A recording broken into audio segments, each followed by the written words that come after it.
Salish art was almost lost at one point in time, and I've been doing this for almost a little over 25 years, but at the time I started, Salish art was very unknown because of European contact. Doing this course has been really an experience for me because I've never worked with another Salish artist, and Andrea Wilbur is working with me as an assistant. You know, it's not that they're learning from me, I'm also learning from them. So the yellow cedar patterns that I brought down, I had 12 of them made for the 12 students in the course. And I also lined them so that the students would know exactly how large their design would be, so that once they had their design, it was easy for them to lay down their tracing it directly onto the yellow cedar.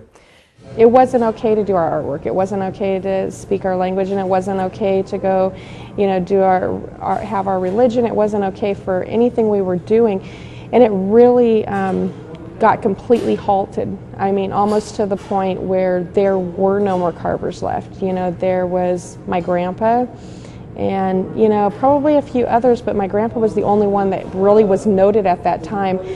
And well, he was like 4 years old. He was moved from his Longhouse site and moved to the Skokomish reservation. That night his parents told him he was not to turn around when they got in the canoe to go down the river. And when he turned around, our Longhouse site, which was right in the middle of the Skokomish Valley, was burnt.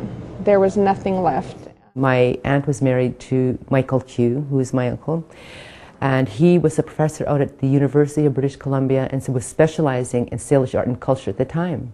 So he basically introduced me to our own style of Salish art. Over the probably past 6-7 years, I've really studied and went to the different museums and studied Salish art and studied our old style and primarily do Salish work now. The Salish people use the crescents, the wedges, the V-cuts, or V-cuts, another term, now we have a new word for it, trigons. These are V-cuts, but now they call them trigons. I don't know who started that trigon term.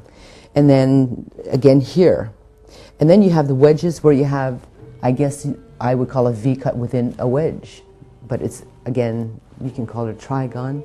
And the other element they use are crescents. A lot of crescents, various shapes. And that's basically all they use. A lot of circles, ovals, you know, for the eyes, circles maybe for other things. You can see this, and this is Andrea Wilbur's piece, which is very, it's a very nice piece. It's, you know, it's got all of the elements of the Salish in there. So therefore, if someone was looking at this piece, they would hopefully realize that it was Salish and it's not Northern. Because although we might live contemporary lives, the blood that pumps through our veins is very, very old. And I think that once we appreciate that concept and that idea, that reestablishing and sharing our ideas around those lamps or those fires of old is exactly the way that these things live and breathe again. And I like to work large scale.